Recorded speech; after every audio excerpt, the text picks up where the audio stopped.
estaba haciendo memoria y pensaba, ¿cuándo escuché por primera vez el nombre Rogelio Frigerio? Y resulta que me remonté a mi infancia. Era un niño bastante informado, un niño raro.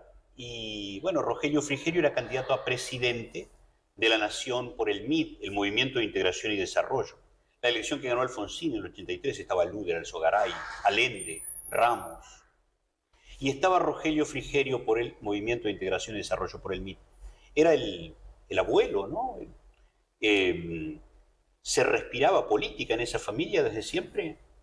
Sí, la verdad que sí, crecí en un ambiente de mucha política, no solo por mi abuelo, por Rogelio Frigerio, por el tapir, como le decían, sino porque también soy ahijado de Arturo Frondizi. No, nada menos.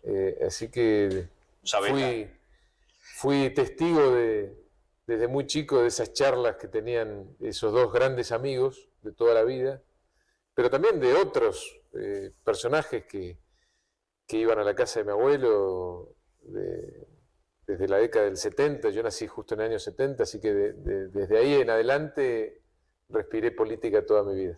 Y sabes la importancia que tiene por supuesto que para toda la Argentina, pero particularmente para Concepción del Uruguay. Bueno, era el figura de lugar, Arturo Frondizi. era su lugar en el mundo, era Concepción del Uruguay. Mm. Tenía un afecto muy especial por Concepción del Uruguay. ¿Y participabas de chico? ¿Mirabas de lejos? No, participaba de muy chico. Pero pues eso es ¿cuántos años? Yo tenía 13 años en el 83. Claro. Recuerdo que mi primer acto político fue el cierre de campaña de mi abuelo en el Luna Park. Y después fui, cuando ganó Alfonsín, a la plaza, como fuimos tantos argentinos, claro, con la bandera argentina, porque ese fue un acto, el primer acto que recuerdo también masivo, en la plaza, en la 9 de julio fue. Y fui, como muchísimos argentinos de distintos lugares de la Argentina, que fuimos ahí a recibir al que fue el padre de la democracia moderna, ¿no? de nuestro país. Y ahí tenías esa fantasía que tienen muchos gurises, así como algunos jugábamos a la radio, decía voy a ser presidente, voy a ser gobernador, voy a ser no sé qué. No tenía esa fantasía, pero bueno, obviamente mucha gente de mi entorno y conocidos me lo planteaban y me lo han planteado a lo largo de mi vida, pero nunca tuve una predisposición especial por los cargos públicos. Quizá por la escuela de mi abuelo. Mi abuelo hizo política toda la vida, desde los 13 años también, como yo, hasta los 92 que falleció, justo un año antes de que naciera mi hijo. Máximo Rogelio es mi hijo. Ajá. Y hizo política 80 años y creo que fue funcionario público 2 años de Arturo Frondizi hasta que los militares le pidieron que se retirara y empezó a participar de gobiernos desde afuera. No creo que la política tenga que ser sí o sí sinónimo de cargos públicos. Me parece que uno puede hacer política de distintos lugares, incluso sin tener ningún cargo. Vos decías de la plaza aquella, ¿no? de Alfonsín, la plaza, pienso en la plaza del 87 también, ¿no? La plaza de la Semana Santa. ¿Se puede recuperar? ¿Vos sentís que puede la Argentina recuperar esos valores, ese sentido de aquella plaza, de abrazarnos por la democracia y por aquellos valores que sean los de hoy, por sobre otras diferencias en esta sociedad que a veces se ve tan crispada? No pierdo la esperanza, creo que se puede, creo que tiene mucho que ver con los liderazgos que tengamos de acá en más. Me parece que si tenemos liderazgos que entiendan la necesidad de unir a los argentinos, que entiendan la necesidad de trabajar en un proyecto de desarrollo nacional, que entiendan que hace falta en este momento tan tremendo de nuestra historia un poco de patriotismo. Yo sé que suena medio ingenuo eso, ¿no? Apelar al patriotismo, pero creo que es indispensable. O sea, si no tenemos un poco de patriotismo, no vamos a arreglar nuestra Argentina. ¿Y cuáles son, si vos tuvieras que definir, no sé, 2, 3, 4, los que te salgan, valores que son significantes de esa idea de patriotismo que vos esbozás? Bueno, el amor por nuestra patria, por nuestra provincia, la cultura del trabajo. Nosotros en Entre Ríos podemos dar testimonio de eso, de lo que es la cultura del trabajo, del esfuerzo, del mérito, el orden, el progreso. Son todas cosas que tenemos que recuperar, que hemos perdido, que alguna vez las tuvimos, sobre todo nosotros acá en Entre Ríos, cuando hace poco más de 100 años le peleábamos a Buenos Aires el liderazgo de la Argentina, éramos protagonistas de lo que pasaba en nuestro país y un protagonismo que fuimos relegando hasta este lugar que ocupamos, que nos transformamos en la hermana pobre de la región centro a partir de un estancamiento que está vinculado con nuestra responsabilidad, que no es culpa de otros, porque hay provincias que han avanzado más que nosotros, Santa Fe, Córdoba, Corrientes ahora, provincias vecinas, cercanas.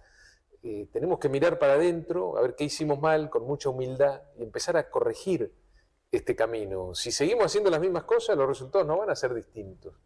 Tenemos que cambiar el rumbo, tenemos que rumbear para otro lado, tenemos que rumbear para el lado de lo que representamos o queremos representar, insisto, la cultura del trabajo, del esfuerzo, del mérito, el orden, el progreso, la seguridad, la educación. Esos son los valores entrerrianos que tenemos que poner precisamente en valor.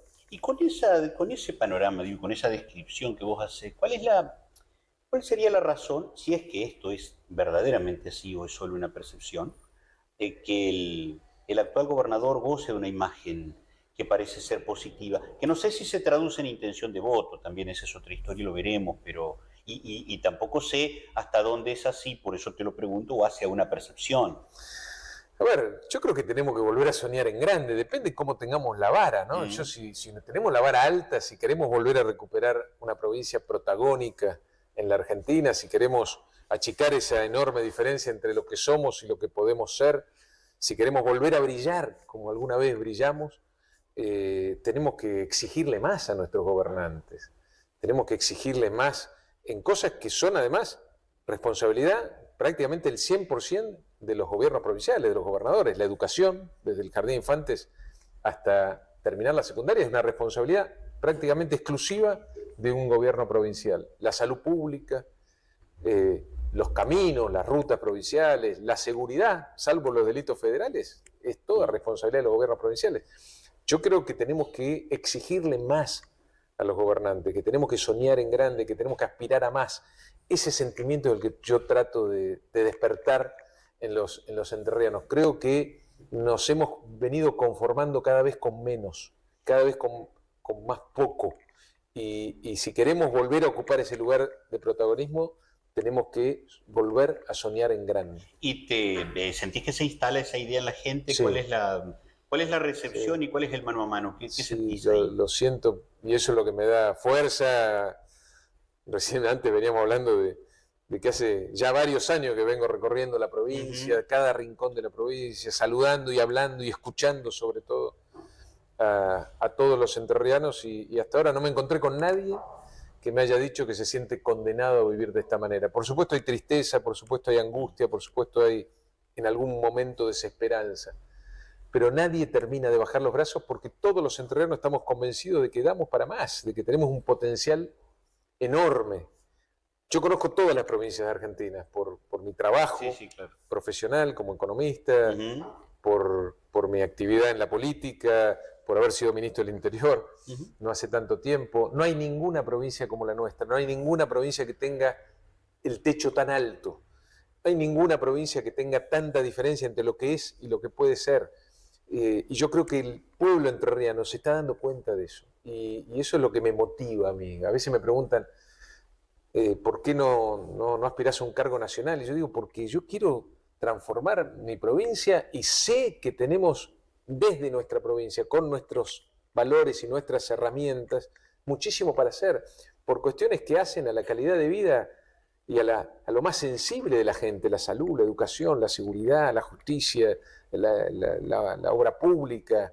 Digo, eso lo podemos hacer nosotros desde nuestra provincia y podemos cambiar la vida de la gente. Y eso a mí me llena de entusiasmo y me da esa fuerza para seguir caminando y escuchando todo lo que pueda. Hay muchos políticos que caminan el mes antes de las elecciones, ¿no? Y que empiezan a hablar con la gente, a conocer la realidad el mes antes de las elecciones. Eso también provoca este distanciamiento entre la gente y la política. Porque la gente no La gente no se le puede subestimar a la gente. La gente sabe quién está siempre y quién viene un mes antes de las elecciones a intentar conseguir un voto para permanecer en el poder con el único objetivo de sostener sus privilegios. Eso es algo que a la gente le irrita de sobremanera, que los privilegios sean de los políticos. Yo quiero de alguna manera también predicar con el ejemplo. Yo renuncié, a mí me eligió la gran mayoría del pueblo entrerriano para ser representante de Entre Ríos en el Congreso de la Nación. Asumí en el 21 y hace unas semanas renuncié. Renuncié porque no quiero un plan B, no quiero la seguridad de saber si gano soy gobernador, si pierdo vuelvo a ser diputado. Esa seguridad no la tiene la gente, no la tienen los vecinos, no la tienen los comerciantes, no la tienen los emprendedores, no la tienen las pymes, no lo tienen los productores agropecuarios ni industriales. No tienen seguridad. Lo que falta en la Argentina es certezas, lo que sobra es incertidumbre. Los políticos no pueden tener seguridad cuando la gente tiene tanta incertidumbre, tanta angustia sobre lo que va a pasar mañana.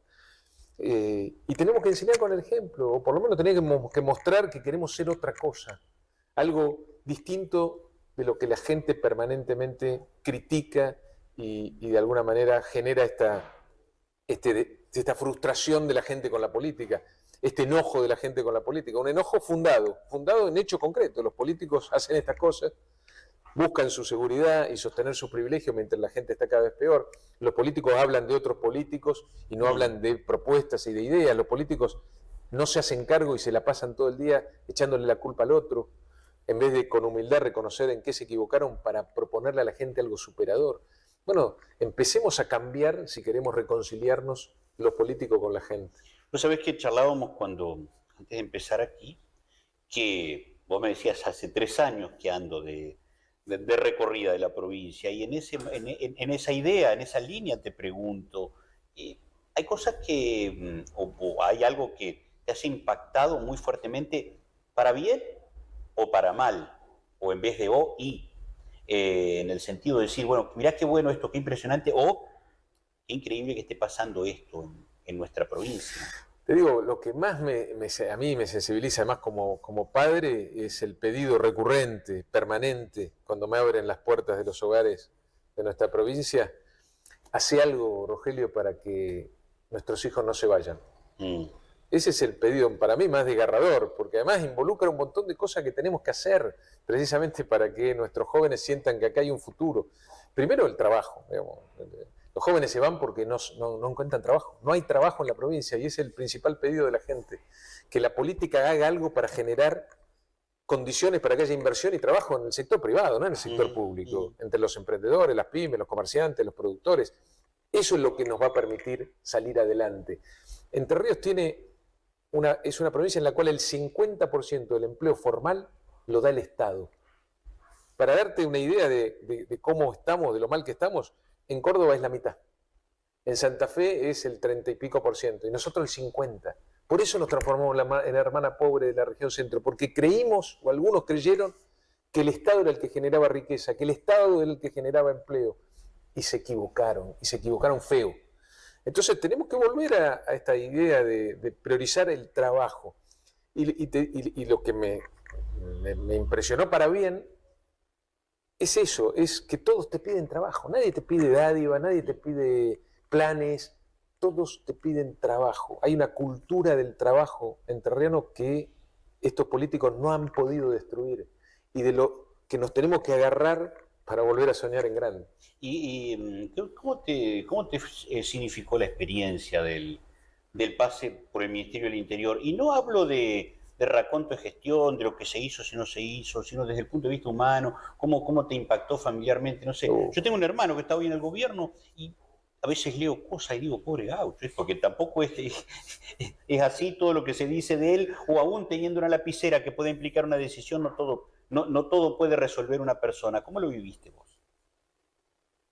Y fue difícil, la verdad que fue difícil, fueron 4 años de tremenda intensidad. Ten en cuenta que yo tenía la responsabilidad, o por lo menos sentía eso, de generar gobernabilidad en el gobierno más débil del último siglo de la Argentina.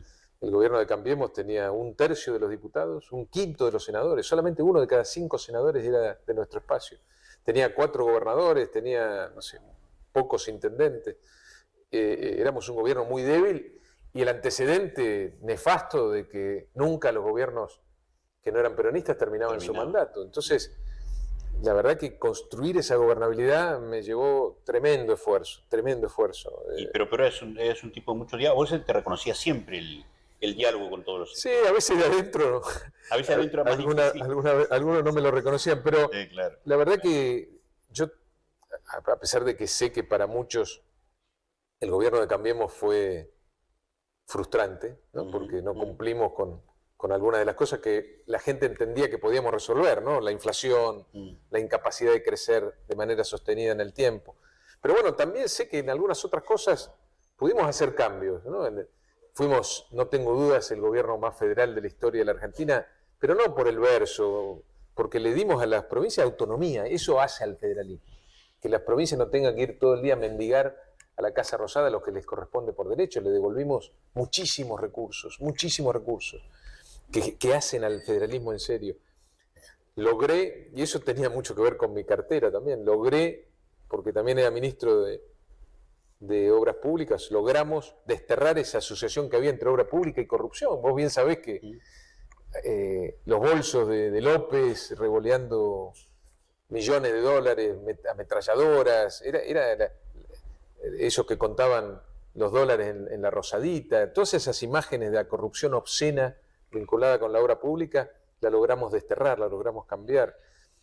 El presidente Macri y el gobierno de Cambiemos reinsertó a la Argentina en el mundo de manera inteligente. Acordémonos de la reunión del G20, del respeto que volvimos a tener en el concierto de las naciones, recuperamos la soberanía energética. Digo, hubo muchas cosas que fueron positivas y otras que no. Lo inteligente y lo que requiere humildad, que es lo que muchos políticos nos tienen, es reconocer los errores para no volverlos a cometer. Lo que hace el kirchnerismo en el 16 años que viene gobernando de los últimos 20, es insistir siempre por el camino que demuestra que lleva al fracaso, ¿no? Me parece que ahí es donde muestran su soberbia, ¿no? La falta de humildad. Si queremos resultados distintos, no podemos hacer las mismas cosas. Y eso vale también para nuestra provincia, que está gobernada desde hace 20 larguísimos años por el mismo signo político, con una provincia estancada, durmiendo una siesta de la cual queremos todos despertar. ¿Tenés alguna predilección nacional en la interna? Y si la tenés, la decís, no la decís. Mira, nosotros con mucho esfuerzo logramos que la interna nacional no permeara en nuestra provincia. Nosotros vamos a ir con las dos fórmulas. Con las dos, ¿no? Con las dos fórmulas. Tenemos una única lista de diputados nacionales, cosa que no pasa en el resto de las provincias. Y eso exige también mucho cuidado, incluso en mis posicionamientos. Me parece que tenemos que ser cuidadosos. Yo celebro que tengamos dos buenos candidatos, dos candidatos con experiencia en la gestión, con valores, con cercanía con la gente, con conocimiento en la gente. Creo que va a ser una campaña o una elección en la cual la gente va a poder elegir con libertad quiénes de nosotros representan mejor sus valores, quiénes de nosotros representan mejor las ideas del cambio, quiénes de nosotros además están más preparados para ganarle al adversario político, que es el kirchnerismo, tanto a nivel nacional como a nivel provincial. ¿Y cómo te sentís? ¿Qué te pasa cuando te juegan o te chicanean con esto de que este no es entrerriano, este es de un producto de Buenos Aires? Y bueno, pero ya lo hicieron en el 21 y no les fue muy bien, ¿no? Tuvieron una derrota histórica en el 21 con la misma cantinela, hablando de lo mismo. A veces, te digo la verdad, te reconozco que a veces me dan ganas de contestar, pero ¿sabés qué pasa? Si yo me pongo a ese nivel, si le contesto a los políticos en vez de hablarle a la gente, haces esto hago lo que estoy diciendo, claro, que no hay que hacer. Entonces yo me mantengo la mía y sigo hablando de educación, de salud, de obras públicas, de cómo luchar contra el avance de la droga, de los narcos. No me quiero salir del eje. Y de alguna manera quiero que esto sirva como un ejemplo. La gente está cansada de los políticos que hablan de otros políticos todo el día, de que chicanean, que la única propuesta que tienen es ver qué crítica le pueden hacer al rival. O sea, estamos degradando a la política, estamos dando un espectáculo bochornoso para la gente, que la está pasando muy mal, que tiene un nivel de angustia que yo no veo desde hace muchísimo tiempo. Tenemos la inflación que no veíamos desde la década del 80, empezamos la charla hablando de la década del 80, desde la década del 80 que no vemos esta inflación. Hay muchos argentinos que no vivieron nunca en su vida una inflación que supera el 100% anual. Solo los que vivimos en la década del 80. La diferencia es que en la década del 80 todo el mundo tenía inflación. Hoy vos ves, no Europa, Estados Unidos, ves los vecinos, ves lo que pasa con Uruguay, Paraguay, Chile, Brasil, Perú, no tienen inflación. Y nosotros sí. ¿Cómo no podemos tener la humildad de ir a ver qué hacen esos países diferente a lo que hacemos nosotros para no hacerle sufrir a la gente el flagelo tremendo de la inflación? ¿Cómo no podemos tener esa humildad y esa convicción de hacer lo que hay que hacer para dejar que la gente sufra este flagelo? Déjame una más porque me marcan los chicos el tiempo, porque me dicen, Fabián, vos siempre te pasás en la conversación. Claro, pero es interesante. Sí, claro que para nosotros, claro no que sé muy si para la gente. Resulta muy interesante. Hablamos de la interna de arriba, te pregunto por la interna de abajo, ¿te tironea? Acá tenés varios muchachos que están caminando en la interna. ¿Cómo la llevas con eso? Porque esto debe pasar en todos lados, ¿no? Mira, la alternativa era que yo eligiera. Ajá. La alternativa a que elijan los vecinos de Concepción del Uruguay, a que elijan los vecinos de todos los pueblos de nuestra provincia, era que lo eligiera yo. Yo no sé más que los vecinos de Uruguay, que los vecinos de cualquier pueblo de Entre Ríos, quién es el que tiene más capacidad para representarlos, quién es el que mejor de alguna manera los entiende, los comprende. Eso lo puede saber la gente. Y ¿sabés qué pasa? Nosotros en las primarias venimos todos, los contribuyentes, poniendo mucha plata, porque salen caras las elecciones. Y no las veníamos usando, no veníamos aprovechando esa herramienta. Y yo dije, esta vez tenemos que dejar que la gente elija. Logré convencer a otros dirigentes de Juntos por el Cambio en el país, en el 21. Creo que fue propositivo eso, creo que sirvió esas pasos, esa interna. Y ahora lo mismo, que sea la gente la que elija. No subestimemos a la gente, no le tengamos miedo a la gente, que sea la gente la que libremente elija quiénes tienen que ser los que los terminen representando. En los distintos lugares, vamos a tener una boleta larga, más de 1 metro, pero la gente sabe en quién tiene que confiar, la gente sabe en quién no tiene que confiar, y la gente sabe, sin duda, que si seguimos en el mismo camino, como te dije antes, los resultados no van a ser distintos, que tenemos que cambiar. Lo has dicho durante toda la charla, pero en un minuto el mensaje final de esta conversación, al menos, ¿no? Para las entrerrianas, los entrerrianos, uruguayenses, concepcioneros, como te gusta decir. Bueno, estando a tan poquito de una elección, lo primero que puedo decir es que vayan a votar. Digo, que más allá de la bronca, de la frustración que tiene la gente con la política, es muy importante votar y elegir nuestro futuro. Y yo siento, y lo he compartido con muchísimos entrerrianos, que estamos ante una oportunidad de algo distinto, que estamos viendo pasar, como digo siempre, el último vagón del último tren. Podemos subirnos a ese último vagón del último tren e intentar otra cosa y rumbear para el lado correcto. O podemos dejar pasar esa oportunidad. Como en la vida uno muchas veces deja pasar oportunidades y después se arrepiente. No dejemos pasar esta oportunidad. Vayamos a votar, empecemos juntos a construir un futuro distinto, un futuro donde todos estemos contemplados, donde nadie se quede atrás. Vayamos juntos. Yo creo fervientemente en el potencial de nuestra provincia, de los entrerrianos. Necesitamos políticos que logren poder aprovecharlo. Gracias, Rogelio. Gracias a vos por invitarme. Un gusto.